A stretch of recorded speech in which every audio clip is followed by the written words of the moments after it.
Buenas noches para todos y para todas. Vamos a hablar hoy sobre la idea de felicidad. Y me gustaría iniciar con una cita del gran filósofo colombiano Estanislao Zuleta, que dijo lo siguiente: Adán y sobre todo Eva tienen el mérito original de habernos liberado del paraíso. Nuestro pecado es que anhelamos volver a él. Si la felicidad no se presenta completa, con plenitud, si no es un círculo que hemos recorrido, entonces lo más probable es que la confundamos con muchos de esos pequeños momentos que constituyen nuestra vida cotidiana, tales como la tranquilidad, el placer o la alegría. La idea del tiempo marca la felicidad, definitivamente. Esta se da en el tiempo, en el devenir, en la pura existencia humana. Cada fin de año, ahora que nos acercamos, ¿no? Cuando el hombre celebra el fin de un ciclo temporal y cuando adviene un tiempo nuevo, es común desear la felicidad a los demás, es común desearles un tiempo mejor.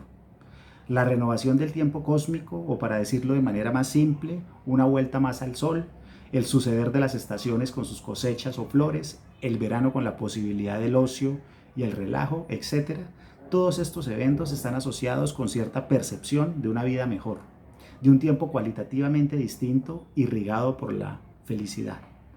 Esta felicidad es asociada a muchas cosas en cada cultura y para cada persona, de ahí su relatividad. Pero, ¿qué es la felicidad? ¿Es un estado definitivo? ¿Es un momento fugaz? ¿Es un proceso? ¿Un camino? ¿De qué depende?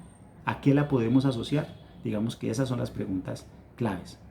Una de las ideas más nocivas de felicidad proviene de la religión cristiana occidental, donde según ciertas lecturas, ¿no?, y metafóricas o alegóricas, suele asociarse a un estado del cual el hombre ha caído.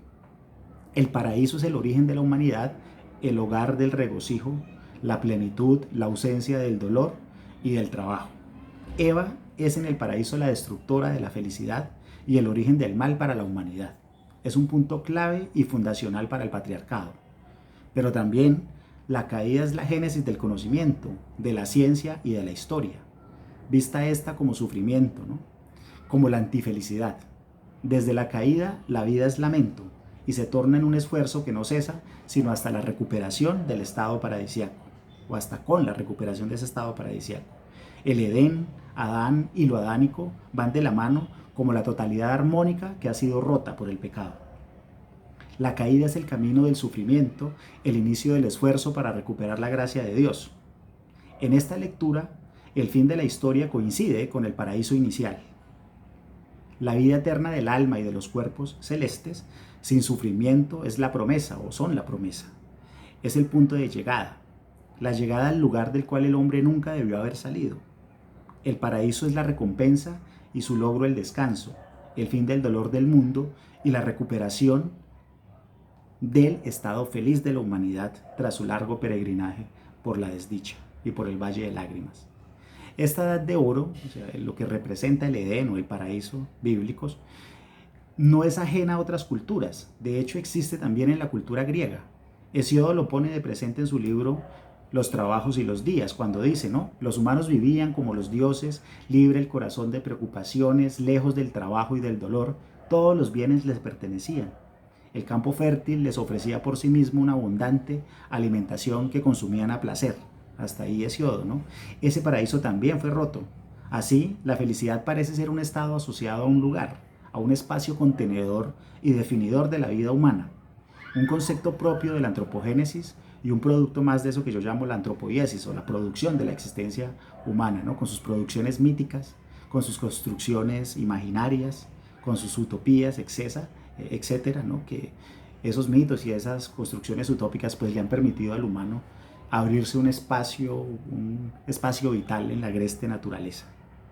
Pero esos conceptos, esas creaciones, se independizan de su origen y pasan a formar parte de la tradición, de ese legado que se carga en el lenguaje. Pero no solo en el lenguaje, sino en las aspiraciones, en los sueños y en las esperanzas, ¿no?, y en las prácticas cotidianas. De ahí que el ser humano, que no suele ser consciente del origen, que lo olvida o lo sepulta, lo revive sin saberlo en su vida cotidiana cuando desea, cuando sueña, cuando anhela y cuando espera ser feliz. Desea volver al paraíso. Ve la felicidad como un tesoro, un estado que se logra después de trabajar duro, conseguir dinero y avalorios, realizar esfuerzos.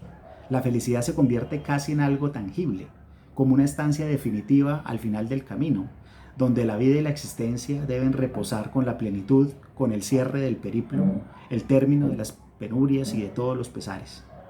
Pero tal estancia, tal reposo realmente no existe, pues vivir es no poder reposar hasta la muerte, como decía María Zambrano. Solo con la muerte se completa la vida, se cierra la existencia. Y tengamos en cuenta entonces que mientras se vive no se es feliz del todo, pues el hombre es constitutivamente deficitario, incompleto, carente. Despliegue constante de su no ser que va en la búsqueda de un ser, de esa esfera redonda donde no hay movimiento, como decía Parménides. De tal manera que pensar que hemos alcanzado la felicidad equivale a matar el tiempo, equivale a matar el devenir de la vida. Es cerrar el círculo sin antes haberlos recorrido, ¿no? Esta posición se sustenta en que mientras se exista o mientras se viva, el futuro es una dimensión temporalmente abierta, abierta al azar, a las necesidades y a la contingencia. Nadie puede estar seguro de ganarle la carrera a la incertidumbre, pues la muerte, la enfermedad, la quiebra, el cambio de las circunstancias que estructuran la vida humana, las civilizaciones, pueden sobrevenir en cualquier momento, ¿no? Pensar que la felicidad es un estado con un fin al que se llega es matar prematuramente la vida. Decir soy feliz realmente es un decreto de ese humano dictador que, prescindiendo del paso temporal, cree haber apresado la plenitud cósmica y su éxtasis en tan solo un instante de su vida. Por lo demás, pensar en la felicidad como un estado que se logra es desechar la constelación conceptual que gira alrededor de ella. En términos dialécticos, es pasar por alto que el dolor, el sufrimiento, la calamidad, el desasosiego, el estrés, las preocupaciones son esos otros componentes de la existencia que sostienen a la felicidad misma. Si no conociéramos el sufrimiento, tampoco conoceríamos la felicidad. Sin el dolor, no valoraríamos el placer. Valoramos pues la felicidad porque lo deseamos, porque la deseamos, ¿no? Como contracara de la soledad, de la carencia, de la angustia. Por eso, quien solo quiere la felicidad desea solo un aspecto de la vida o solo una cara de la moneda. Quien solo anhela la felicidad ha matado los dulces dolores que constituyen la lucha por la existencia. Es alguien que mira de reojo su vida de manera recortada y unilateral, dejando de lado los insondables misterios de esa aventura que es existir. Si la vida es una obra, una novela, un poema que se escribe todos los días, decir soy feliz o desear un estado de felicidad definitivo y pleno es ponerle punto final de manera apresurada. Siempre hay epílogos. La felicidad entonces no es el paraíso, ni la edad de oro, ni el regreso a un lugar, a un estado, a un espacio fundacional determinado, el cual, valga decir de paso, derivaría en un abismal espacio monótono y aburrido, el sinsentido de la vida. Si la felicidad no se presenta completa, con plenitud, si no es un círculo que hemos recorrido, entonces lo más probable es que la confundamos con muchos de esos pequeños momentos que constituyen nuestra vida cotidiana. Solemos decir que estamos felices con los amigos, en un momento en familia, por un logro profesional, por un ascenso, por alcanzar una meta vital, por conocer un lugar nuevo, por vivenciar una nueva experiencia, por un placer momentáneo, por una alegría del corazón cuando el otro logra un sueño, etc. Pues bien, estos momentos de la existencia, como muchos otros, significativos, son constitutivos de nuestra historia personal, a veces colectiva, pero son solo destellos en una vida finita que mira a la nada, o que se resolverá en ella. Si a esto llamamos felicidad, no la podemos confundir con un estado. La felicidad no es un estado. Desde este punto de vista, la felicidad sería un saco que vamos llenando con pequeños momentos, con logros, esfuerzos, vivencias, acciones, recompensas, pasos en el sendero que se dirigen a un horizonte desconocido o a lo sumo entrevisto. La felicidad es como una de esas ideas eternas de Platón que toman carne, llegan e irrumpen en la vida sensible del ser humano y luego se retiran a sus aposentos inalcanzables. Su naturaleza parece ser incompatible con la plenitud humana. Felicidad y devenir no parecen ir de la mano, sino en encontrarse, ¿no? O en cruzarse de vez en cuando, en pequeñas trayectorias y en perspectivas vitales. Desde este punto de vista, si la idea de felicidad tiene algún mérito, consiste en ser una idea regulativa para la praxis, para la acción humana, un actuar como si la fuéramos a alcanzar, con la certeza de que no la lograremos. Es decir, la idea de felicidad es útil si funciona como una especie de postulado.